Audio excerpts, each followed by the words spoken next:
We are literally at the cusp or the precipice of history being made. So this is an unplanned, unscripted video. I have a lot going on here that you can't see in terms of what I'm following. I'm still following the news every single second. For the first time in a very, very long time, I went to bed thinking I already knew the results of the elections. And so I didn't stay up for the first time in a very long time. Usually I follow every single second, every single minute of the election journey with bated breath. But this time around, I decided I think I know who's going to win, so there's no point in staying up. And boy, did I wake up to a shock. I mean, when people say a shock, oftentimes we assume that's a bad shock. But I'm not going to say whether it was a bad shock or a good shock, but I just woke up thinking, that is interesting. First thing I did, of course, was to check my trades. I put on some pre-election trades, and although the US market isn't open, I was able to see what the futures, i.e. futures are derivatives that are traded before the market opens. It's mostly institutional investors that have access to futures. But I watched what the futures were doing. So although for the first time ever, I didn't watch the elections, I went to bed, a small part of me was still interested. And I'm not feeling too well. I was coughing all night. But I woke up at 4 a.m. and I just basically was watching what was going on. And at 7 o'clock, 7:30-ish or 7:45, thereabouts, I started to see the futures on the UK side. And they were trading up. And this was what I predicted in my last video. So although a lot of the news outlets, apart from Fox has called the elections, but the other news outlets are being cautious, which I think is a sensible thing to do. Although it hasn't been called, the time is now 10:30 a.m. I'm tired, but I was really excited to put this video out there and just put out my thoughts. And I'd love to hear your thoughts on what's happened. And so at 7:30-ish, I was watching what was going on in terms of the futures markets. And as I had predicted, markets were up, which of course was expected if it was a Republican win or predicted Republican win. And as I said, this is because markets tend to like a Republican presidency. They know what to expect from Trump because he's been president before. And so industries such as cyclical industries, energy, tech now is going to be a huge beneficiary of the Trump administration. Elon Musk is about to become an extremely powerful man. Who would have thought?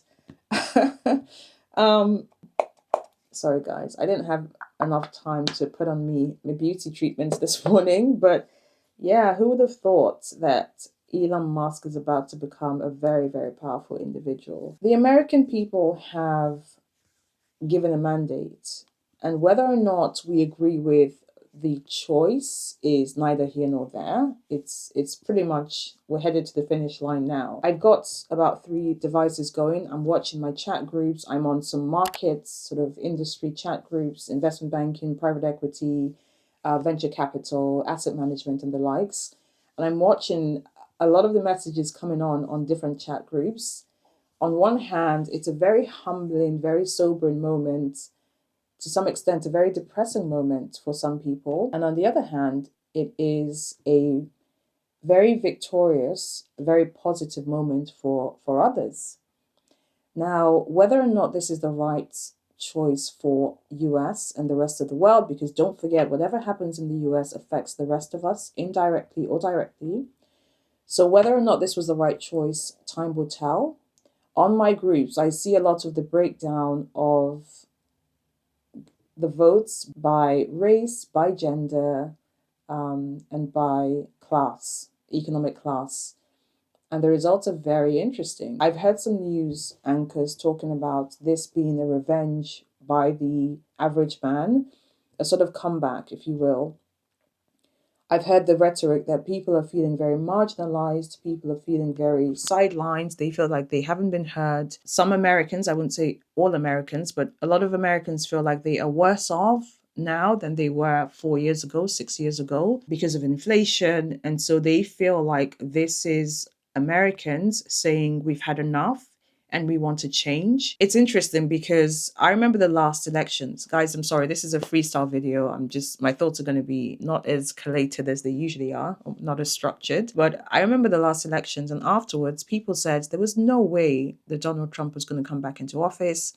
I remember some preachers and some pastors and some seers saying that Donald Trump was going to get a second term. And when that didn't happen, people were like, ha, in your face. But it's interesting because I wonder if those who didn't backtrack on their words back then will come back and say, I told you so. But we'll see what happens on that side of things. But I digress. Going back to my trades. So I checked my portfolio this morning and my portfolio is happy. Bitcoin hits $75,000. And one of the first things I did was to also log into my crypto trading accounts to see what was going on there. And things are looking up. Things are positive. The tech space is, of course, higher this morning. And I think a lot of this would be expected by those who follow the markets closely, those who've seen how historically these things tend to play out. I'm still watching the news, looking at the numbers. I think CNN at this point is behind, so I might switch to another channel to see what's going on live. But guys, we are literally at the cusp or the precipice of history being made. Also, in my opinion, I think that this shows how skewed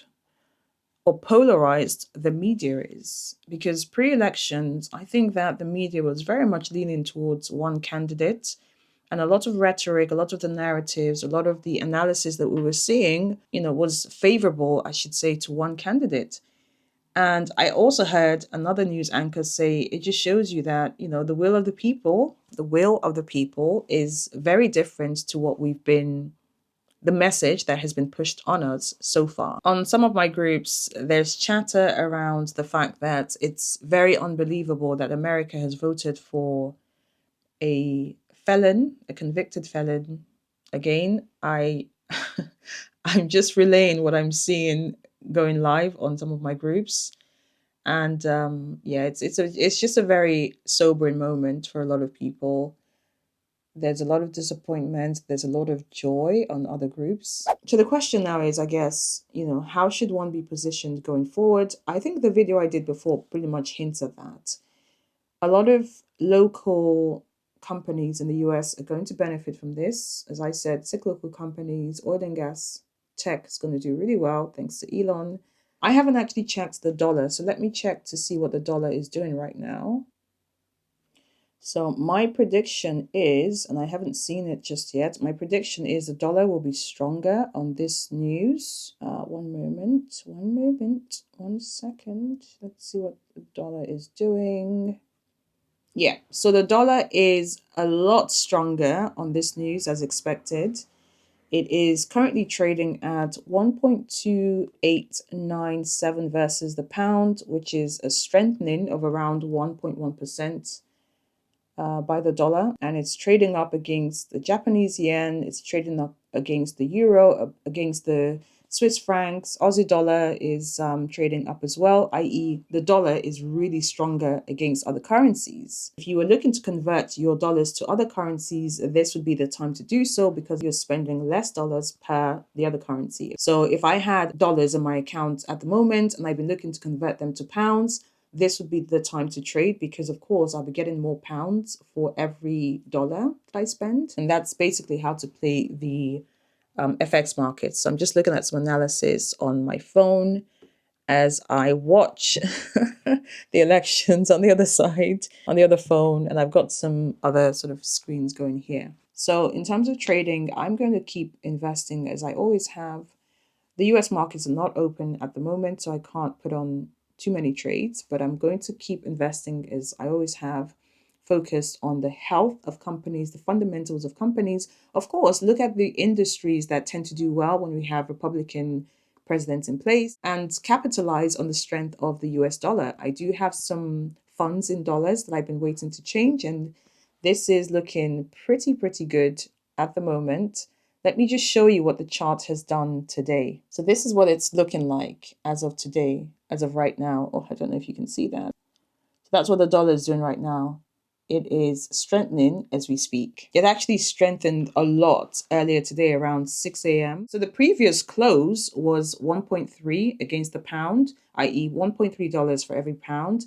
And now it's trading at around 1.28 for every pound, which means, like I said, the dollar has strengthened and the pound has weakened, and most major currencies have weakened against the dollar. So this morning, the dollar actually hit 1.2850. I think that was the strongest the dollar hit, but now it's sort of traded a little bit weaker as we get more news in, as the market prices in the new president or the projected president. I'm sorry, this is not a scripted video. As I said, I'm just trying to sort of walk you guys through what I'm seeing. Let me see if I can show you the futures on markets. And futures are derivatives that essentially trade before the markets open. Well, they trade all the time, but particularly before the markets open, they sort of show you what the indication is looking like in terms of the sentiment and how people are trading. And futures are up. I don't know whether to choose the, this is interesting. I don't know whether to choose the US markets alone or show you global markets, but one second, let me see if I can pull up. Let's see if I can tune into Bloomberg to show you what's going on. I've never done a video like this before, but I just, like I said, thought it was important to just bring you some real-time information and of course discuss post-elections what is expected in terms of markets, because I know a lot of you watch me for the finance side of things, investments, wealth creation, personal finance, etc. So I just wanted to make sure that I brought you a video before the end of the day. Okay, here we go. Okay, so I've gotten Bloomberg up. And let's see if I can get that to a full screen. Okay, so you can see what's going on. Those negatives you see, that's the US dollar essentially strengthening against other currencies. All those sort of red lines you see, indicative lines, that's the US dollar trading against other currencies.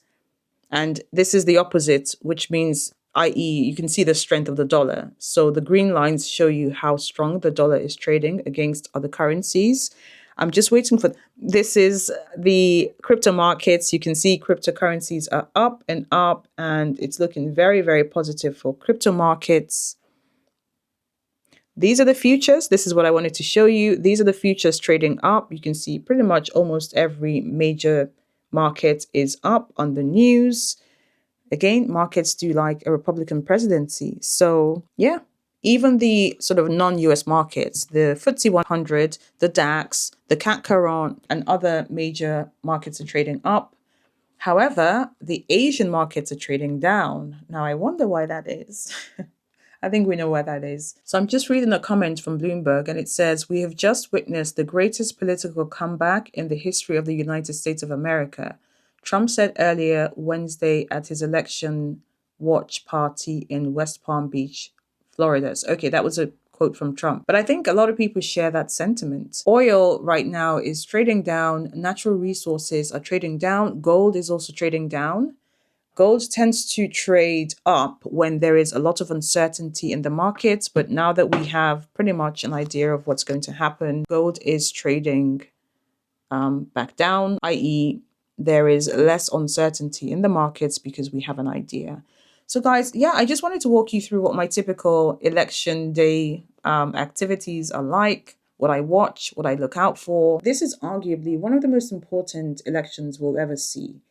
And a lot of people voted with their emotions. Some of the people voted from a very intellectual or intelligent standpoint. And these are the results. Only time will tell what that means for the rest of the world. It has been officially called. Let me put that graph up again.